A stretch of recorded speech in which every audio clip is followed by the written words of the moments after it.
गुजरात के मुख्यमंत्री श्री विजय रूपाणी जी, उप मुख्यमंत्री श्री नितिन पटेल जी, गुजरात सरकार के मंत्रीगण, सांसदगण और मेरे प्यारे भाइयों और बहनों,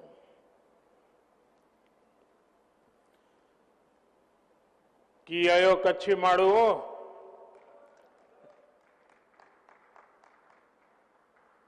शी केड़ो आए शियारो अने कोरोना बोय में ध्यान रखजा। आज कच्छ अची मुके बेवड़ी खुशी थई रही है।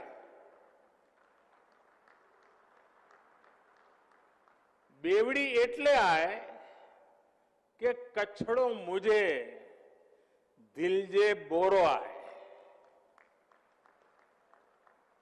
ब्यो एतरे कि आज कच्छ गुजरात न पण देश जी ओळख में पण हकड़ो तारो जोड़े लाए मैंने तो। साथियों, आज गुजरात और देश के महान सपूत सरदार वल्लभ भाई पटेल जी की पुण्यतिथि भी है। मां नर्मदा के जल से गुजरात का कायाकल्प करने का सपना देखने वाले सरदार साहब का सपना तेजी से पूरा हो रहा है। केवड़िया में उनकी दुनिया की सबसे ऊंची प्रतिमा हमें दिन रात एकजुट होकर देश के लिए काम करने की प्रेरणा देती है। सरदार साहब का स्मरण करते हुए हमें इसी तरह देश और गुजरात का गौरव बढ़ाते ही रहना है। साथियों, आज कच्छ में भी नई ऊर्जा का संचार हो रहा है। सोचिए, हमारे कच्छ में दुनिया का सबसे बड़ा हाइब्रिड रिन्यूएबल एनर्जी पार्क, और ये कितना बड़ा है? जितना बड़ा सिंगापुर देश है, बहरीन देश है, लगभग उतने बड़े क्षेत्र में कच्छ का ये रिन्यूएबल एनर्जी पार्क होने वाला है। अब आपको अंदाज आता होगा कि कितना विशाल होने वाला है। 70,000 हेक्टेयर, यानी भारत के बड़े बड़े शहरों से भी बड़ा ये कच्छ का रिन्यूएबल एनर्जी पार्क। ये जब सुनते हैं ना, ये शब्द कान में पड़ते हैं, ये सुनकर कितना अच्छा लगता है। लगता है कि नहीं लगता है कच्छ वालों को? मन कितना गर्व से भर जाता है। साथियों, आज कच्छ ने न्यू एज टेक्नोलॉजी और न्यू एज इकोनॉमी दोनों ही दिशा में बहुत बड़ा कदम उठाया है। खावड़ा में रिन्यूएबल एनर्जी पार्क हो, मांडवी में डिसैलिनेशन प्लांट हो, और अंजार में सरहद डेयरी के नए ऑटोमेटिक प्लांट का शिलान्यास, तीनों ही कच्छ की विकास यात्रा में नए आयाम लिखने वाले हैं। और इसका बहुत बड़ा लाभ यहां के मेरे किसान भाइयों बहनों को, पशुपालक भाइयों बहनों को, यहां के सामान्य नागरिकों को और विशेषकर हमारी माताओं बहनों को होने वाला है। साथियों, मैं जब कच्छ के विकास की बात करता हूं तो मन में बहुत सारी पुरानी सारी यादें, सारी तस्वीरें एक साथ आने लगती है। एक समय कहा जाता था कच्छ इतनी दूर है, विकास का नामो निशान नहीं है, कनेक्टिविटी नहीं है, बिजली, पानी, सड़क चुनौती का एक प्रकार से दूसरा नाम ही ये था। सरकार में भी ऐसा कहा जाता था कि अगर किसी को पनिशमेंट पोस्टिंग देना है तो कच्छ में भेज दो, और लोग भी कहते हैं मुझे तो काला पानी की सजा हो गई। आज स्थिति ऐसी है कि लोग सिफारिश करते हैं मुझे कुछ समय कच्छ में मौका मिल जाए काम करने का। कुछ लोग तो ये भी कहते थे कि इस क्षेत्र में विकास कभी हो ही नहीं सकता। ऐसे ही हालत में कच्छ में भूकंप की त्रासदी भी आई। जो भी बचा खुचा था भूकंप ने वो भी तबाह कर दिया था। लेकिन एक तरफ माता आशापुरा देवी और कोटेश्वर महादेव का आशीर्वाद, तो दूसरी तरफ कच्छ के मेरे खमीरवंत लोगों का हौसला, उनकी मेहनत, उनकी इच्छा शक्ति। सिर्फ कुछ ही वर्षों में इस इलाके के लोगों ने वो कर दिखाया जिसकी कोई कल्पना भी नहीं कर सकता था। कच्छ के लोगों ने निराशा को आशा में बदला। मैं समझता हूं यही तो माता आशापुरा देवी के आशीर्वाद है। यहां निराशा का नाम नहीं, आशा ही आशा होती है। भूकंप में उनके घर भूकंप ने भले उनके घर गिरा दिए थे, लेकिन इतना बड़ा भूकंप भी कच्छ के लोगों के मनोबल को नहीं गिरा पाया था। कच्छ के मेरे भाई बहन फिर खड़े हुए, और आज देखिए इस क्षेत्र को उन्होंने कहां से कहां पहुंचा दिया है। साथियों, आज कच्छ की पहचान बदल गई है। आज कच्छ की शान और तेजी से बढ़ रही है। आज कच्छ देश के तेजी से विकसित होते क्षेत्रों में से एक अहम क्षेत्र बन गया है। यहां की कनेक्टिविटी दिनों दिन बेहतर हो रही है।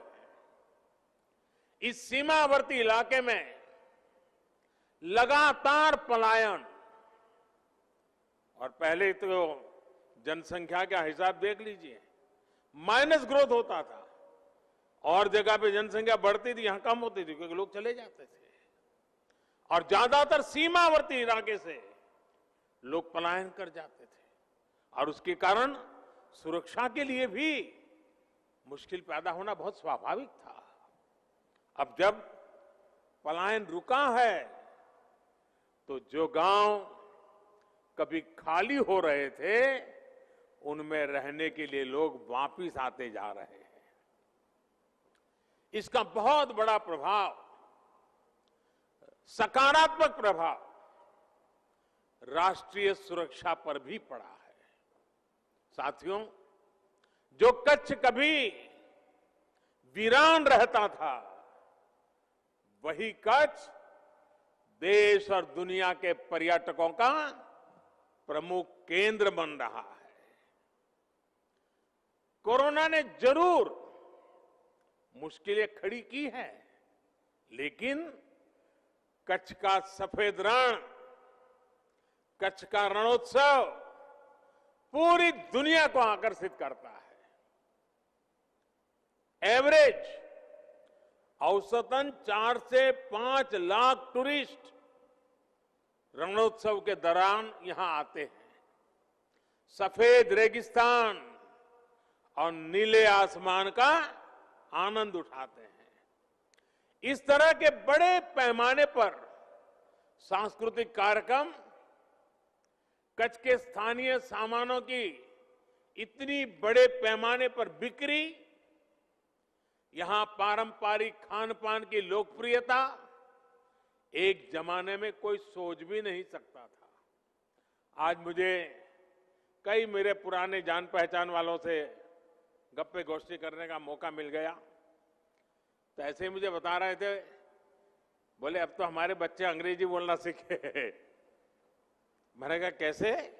बोले अब तो हम होम स्टे करते हैं, हमने घरों की रचना की है तो होम स्टे के लिए लोग रहते हैं, तो हमारे बच्चे भी बोलते बोलते बहुत कुछ सीख गए हैं। कच्छ ने पूरे देश को दिखाया है कि अपने संसाधनों पर, अपने सामर्थ्य पर भरोसा करते हुए किस तरह आत्मनिर्भरता की तरफ बढ़ा जा सकता है। मैं दुनिया के डेवलपमेंट एक्सपर्ट्स, यूनिवर्सिटीज, रिसर्चर्स, इससे जुड़े लोगों से कहूंगा कि भूकंप के बाद जिस तरह कच्छ का चौतरफ विकास हुआ है, मुझे लगता है कि केस स्टडी है, उसकी स्टडी की जानी चाहिए, रिसर्च करना चाहिए, और ये किस प्रकार से मॉडल काम कर रहा है। इतने बड़े भयंकर भूकंप हादसे के 2 दशक के अंदर अंदर इतना बड़ा सर्वांगीण विकास हर क्षेत्र में, और वो भी जहां ज्यादातर भूमि सिर्फ रेगिस्तान है, ये अध्ययन का विषय है। साथियों, मैं हमेशा मानता हूं कि ईश्वर ने मुझ पर कई कृपा रही है, और ईश्वर की कृपा का ही कारण होगा शायद कि मुझे भी उस भूकंप के समय विशेष रूप से कच्छ के लोगों की सेवा करने का ईश्वर ने अवसर दिया। इसे संयोग ही कहेंगे कि भूकंप के अगले साल बाद जब राज्य में चुनाव हुए, तो जिस दिन नतीजे आए वो तारीख भी 15 दिसंबर थी, और आज 15 दिसंबर है। कोई कल्पना नहीं कर सकता था कि इतने बड़े भूकंप के बाद यहां पर हमारी पार्टी को लोग आशीर्वाद देंगे। बड़ी नकारात्मक चर्चा चल रही थी, लेकिन उस चुनाव में जब 15 दिसंबर को रिजल्ट आया तो देखा कच्छ ने जो प्यार बरसाया, जो आशीर्वाद दिए, वो आज भी उसी परंपरा चल रही है। आज भी देखिए आपके आशीर्वाद।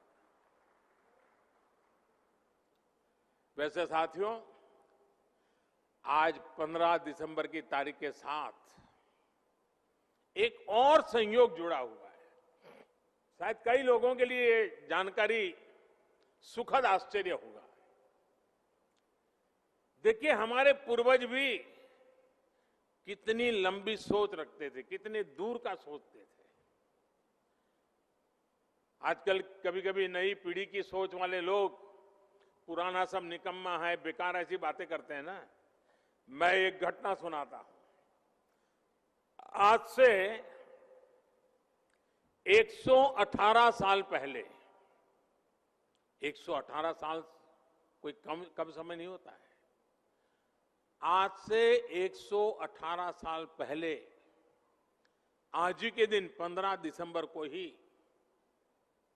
118 साल पहले 15 दिसंबर को अहमदाबाद में एक इंडस्ट्रियल एग्जीबिशन का उद्घाटन किया गया था उस जमाने में। और इस एग्जीबिशन का मुख्य आकर्षण क्या था? उसका आकर्षण था भानु ताप यंत्र। भानु यानी सूर्य, यानी 118 साल पहले यहां के हमारे एंटरप्रेन्योर्स की सोच देखिए।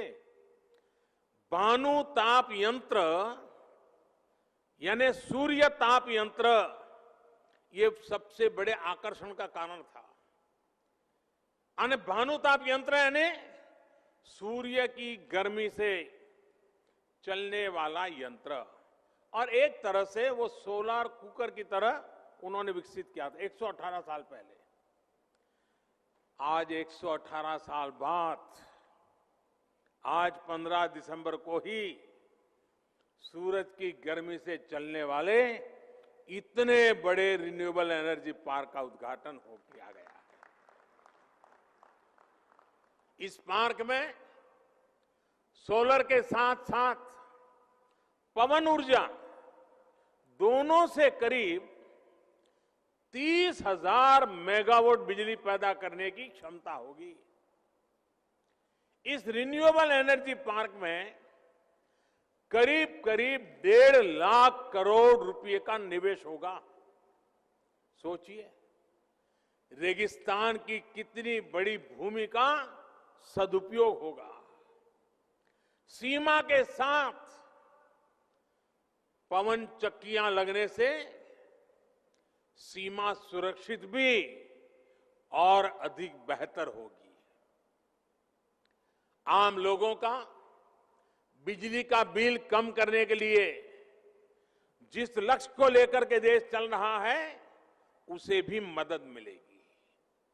इस प्रोजेक्ट से किसानों और उद्योगों दोनों को बहुत बड़ा लाभ होगा, और सबसे बड़ी बात, इससे प्रदूषण कम होगा, हमारे पर्यावरण को भी लाभ होगा। इस रिन्यूएबल एनर्जी पार्क में जो बिजली बनेगी वो प्रति वर्ष 5 crore ton carbon dioxide 5 crore ton carbon dioxide emission उसको रोकने में मदद करेगी।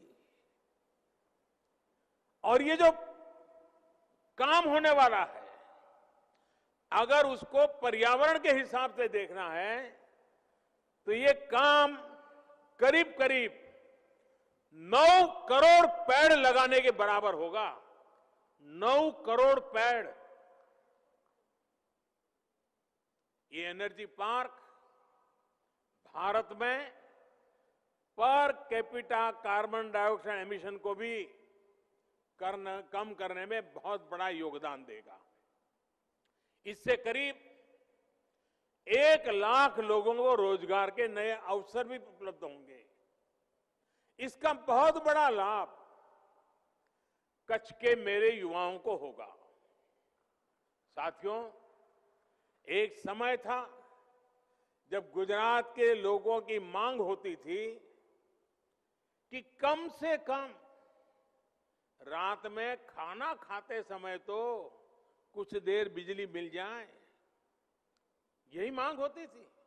जब मैं नया नया मुख्यमंत्री बना था, जहां भी जाता था लोग यही मांग करते थे। आज गुजरात देश के उन राज्यों में से एक है जहां शहर हो या गांव 24 घंटे बिजली सुनिश्चित की जाती है।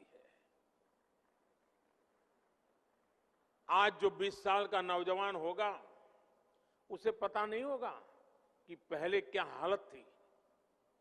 उसे तो अंदाज भी नहीं आएगा कि इतना बड़ा बदलाव आया है। ये बदलाव गुजरात के लोगों के अथक प्रयासों से ही संभव हो पाया है। अब तो किसानों के लिए किसान सूर्योदय योजना के तहत अलग से पूरा नेटवर्क भी तैयार किया जा रहा है। किसानों को रात में सिंचाई की मजबूरी ना हो, इसके लिए विशेष लाइनें बिछाई जा रही है।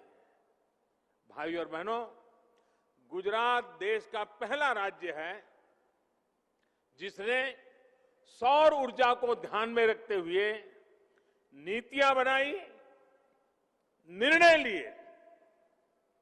हमने नहरों तक पर सोलर पैनल लगा दिए और जिसकी चर्चा विदेशों तक में हुई। मुझे याद है जब गुजरात ने सोलर पावर को बढ़ावा देना शुरू किया तो ये भी बात आई थी कि इतनी महंगी बिजली का क्या करेंगे, क्योंकि जब गुजरात ने इतना बड़ा कदम उठाया था तब सोलर पावर, उससे जो बिजली थी वो 16-17 रुपये प्रति यूनिट बिजली मिलने की बात थी। 1 यूनिट 16-17। लेकिन भविष्य की संभावनाओं को देखते हुए गुजरात ने इस पर काम जारी रखा। आज वही बिजली गुजरात ही नहीं, पूरे देश में 2 रुपये 3 रुपये प्रति यूनिट बिक रही है। गुजरात ने तब जो काम किया था, उसके तब के अनुभव आज देश को दिशा दिखा रहे हैं। आज भारत रिन्यूएबल एनर्जी के उत्पादन के मामले में दुनिया की चौथी बड़ी ताकत है, दुनिया की। हर हिंदुस्तानी को गर्व होगा दोस्तों। बीते 6 साल में हमारी सौर ऊर्जा, उसकी हमारी क्षमता 16 गुना बढ़ गई है। हाल में एक क्लीन एनर्जी इन्वेस्टमेंट रैंकिंग आई है। इस क्लीन इन्वेस्टमेंट एनर्जी रैंकिंग जो है 104 देशों का मूल्यांकन हुआ और नतीजा ये निकला है कि दुनिया के 104 देशों में पहले 3 में भारत ने अपनी जगह बना ली है। क्लाइमेट चेंज के खिलाफ लड़ाई में अब भारत पूरी दुनिया को दिशा दिखा रहा है, नेतृत्व कर रहा है। साथियों, 21वीं सदी के भारत के लिए जिस तरह एनर्जी सिक्योरिटी जरूरी है, उसी तरह वाटर सिक्योरिटी भी महत्वपूर्ण है।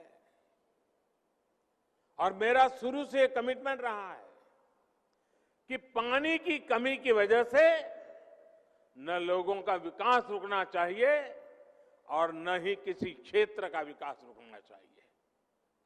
पानी को लेकर भी गुजरात ने जो काम किया है, वो आज देश के लिए दिशा दर्शक बना है। एक समय था जब कच्छ में मां नर्मदा का पानी पहुंचाने की बात की जाती थी तो कुछ लोग मजाक उड़ाते थे। वो यही कहते थे तो राजनीतिक बातें हैं, होने वाला कुछ नहीं है। कभी कभी लोग कहते थे 600-700 किलोमीटर दूर मां नर्मदा, वहां से पानी यहां कैसे पहुंच सकता है? ये कभी भी नहीं होगा। आज कच्छ में नर्मदा का पानी भी पहुंच रहा है और मां नर्मदा का आशीर्वाद भी मिल रहा है। कच्छ का किसान हो या सरहद पर खड़ा जवान, दोनों के लोगों के पानी की चिंता दूर हुई है। यहां के लोगों की विशेष प्रशंसा करूंगा जिन्होंने जल संरक्षण को एक जन आंदोलन में बदल दिया। गांव-गांव में लोग आगे आए, पानी समितियां बनी, महिलाओं ने भी मोर्चा संभाला, चेक डैम्स बनाए, पानी की टंकियां बनाई, नहरें बनाने में मदद की। मैं वो दिन कभी भूल नहीं सकता जब नर्मदा का पानी यहां पहुंचा था। वो दिन मुझे बराबर याद था। जिस दिन मां नर्मदा का पानी पहुंचा, शायद दुनिया में कहीं पर भी कच्छी होगा, दुनिया में कच्छ के दूर सुदूर रहने वाला कोई कच्छी होगा। जब नर्मदा मां यहां कच्छ की धरती पर पहुंची थी, हर किसी की आंख में हर्ष के आंसू बह रहे थे। वो दृश्य मैंने देखा था।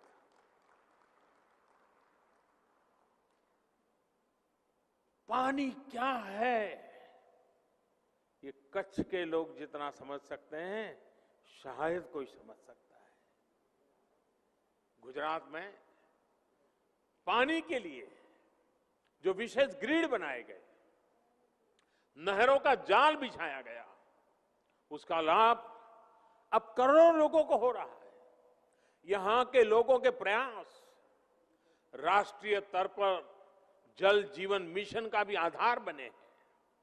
देश में हर घर में पाइप से पानी पहुंचाने का अभियान तेज गति से चल रहा है।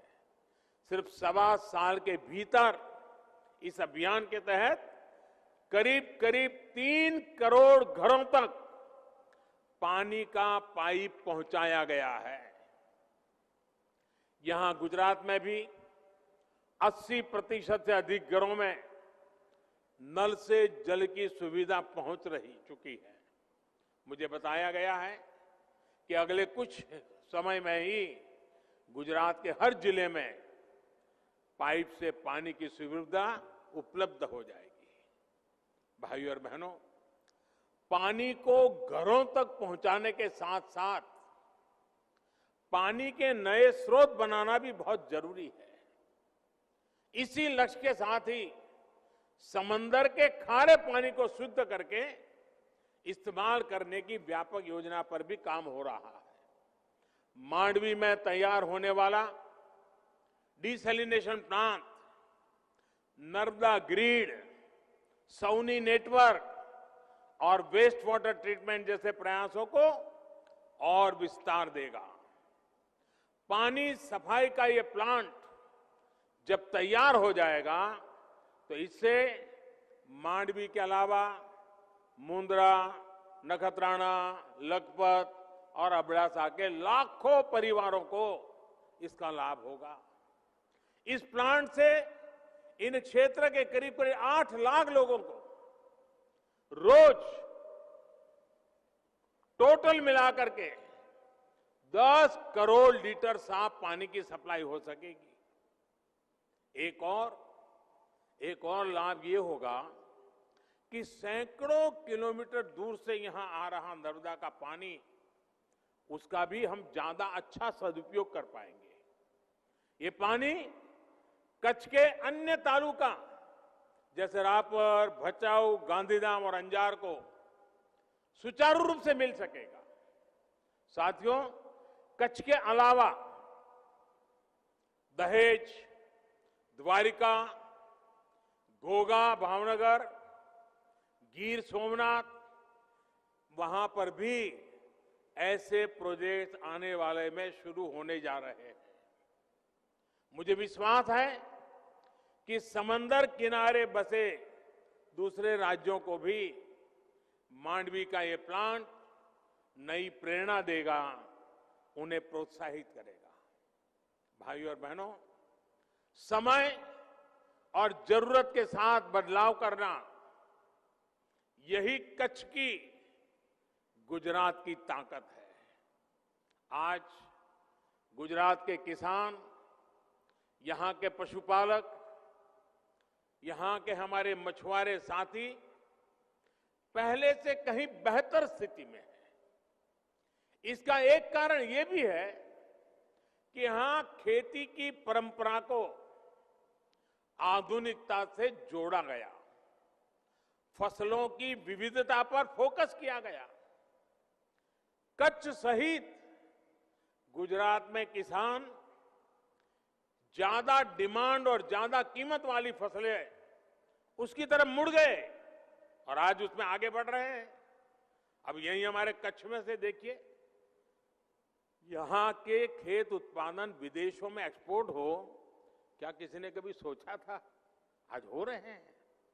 यहां खजूर, यहां कमलम, ड्रैगन फ्रूट, उस उत्पादों को खेती ज्यादा होने लगी है। सिर्फ 1.5 दशक में गुजरात में कृषि उत्पादन में 1.5 गुना से ज्यादा बढ़ोतरी दर्ज की गई है।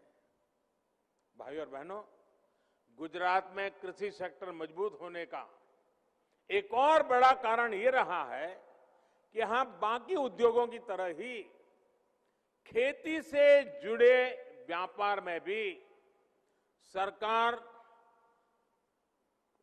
टांगनी अड़ाती है, दखल बखल नहीं करती है। सरकार अपनी दखल बहुत सीमित रखती है, खुला छोड़ दिया है। आज हम देखते हैं कि डेयरी और फिशरीज, इससे जुड़े 2 सेक्टर ऐसे हैं जो देश में सबसे तेजी से विकास हो रहा है। बहुत कम लोगों ने इसका स्टडी किया है, बहुत कम लोग इसको लिखते हैं। गुजरात में भी दूध आधारित उद्योगों का व्यापक प्रसार इसलिए हुआ क्योंकि इसमें सरकार की तरफ से पाबंदियां कम से कम रही। सरकार जरूरी सहूलियत देती है, बाकी का काम या तो कोऑपरेटिव सेक्टर वाले करते हैं या तो हमारे किसान भाई बहन करते हैं। अब आज अंजार की सरहद डेयरी भी इसका एक उत्तम उदाहरण है। मुझे याद है जब मैं कच्छ में डेयरी होनी चाहिए इस बात को लेकर के शुरू में बात करता था, तो जिससे मिलूं सब निराशा की बात करते, सब कहते थे साहब क्या अब यहाँ क्या, ठीक है थोड़ा बहुत हम इधर उधर कर देते हैं।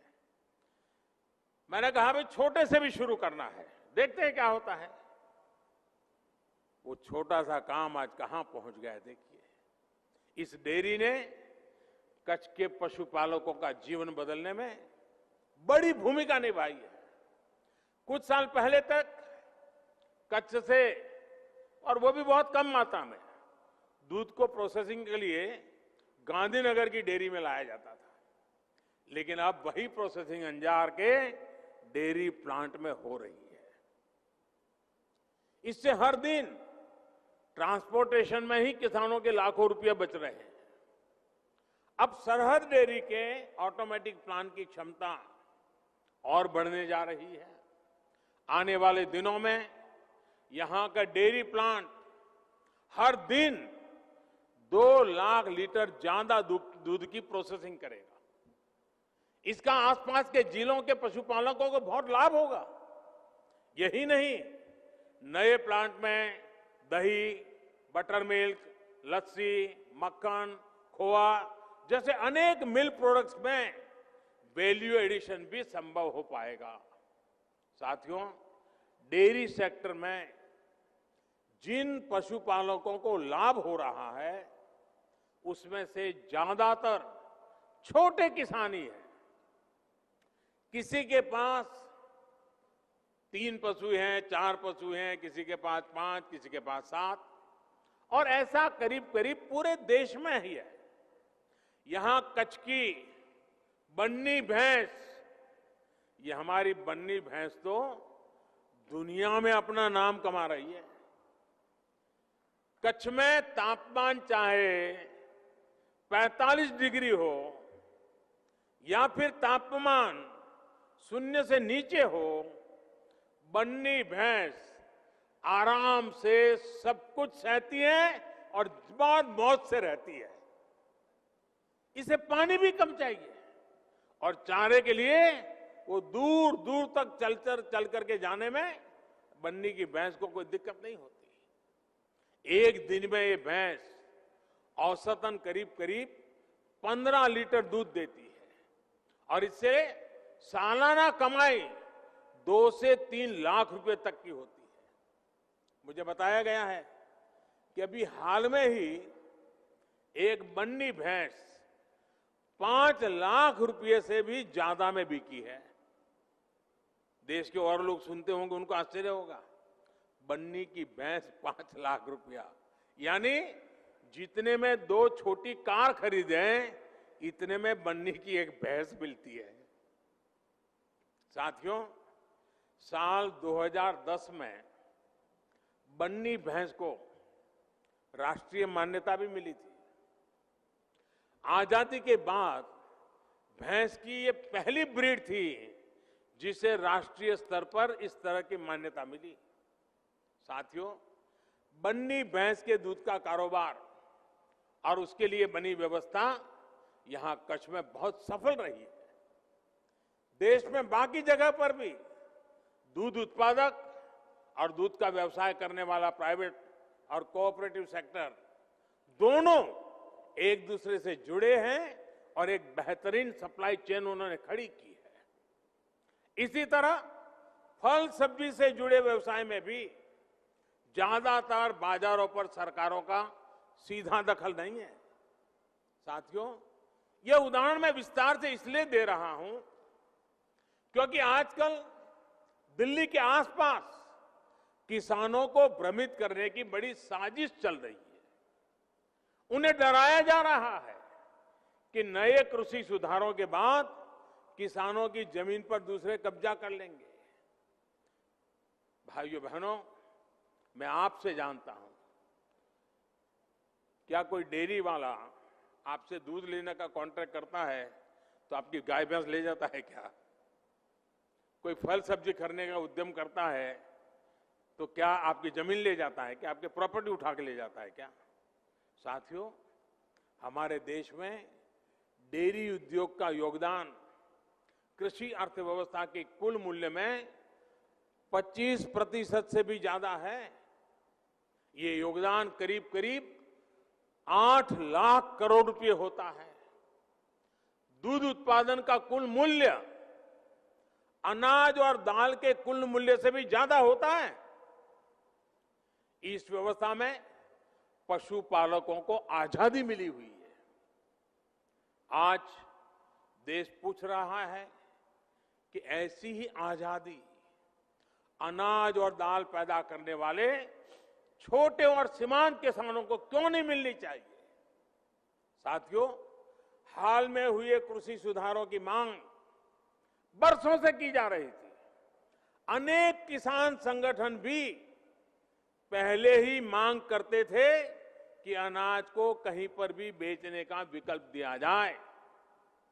आज जो लोग विपक्ष में बैठकर किसानों को भ्रमित कर रहे हैं, वो भी अपनी सरकार के समय इन कृषि सुधारों के समर्थन में थे, लेकिन अपनी सरकार के रहते वो निर्णय नहीं ले पाए, किसानों को झूठे दिलासे देते रहे।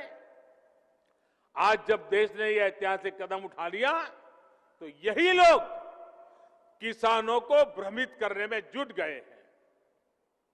मैं अपने किसान भाई बहनों से फिर एक बार कह रहा हूं, बार बार दोहराता हूं कि उनकी हर शंका के समाधान के लिए सरकार 24 घंटे तैयार है। किसानों का हित पहले दिन से हमारी सरकार की सर्वोच्च प्राथमिकताओं में से एक रहा है। खेती पर किसानों का खर्च कम हो, उन्हें नए नए विकल्प मिले, उनकी आय बढ़े, किसानों की मुश्किलें कम हो, इसके लिए हमने निरंतर काम किया है। मुझे विश्वास है हमारी सरकार की ईमानदार नीयत, हमारी सरकार के ईमानदार प्रयास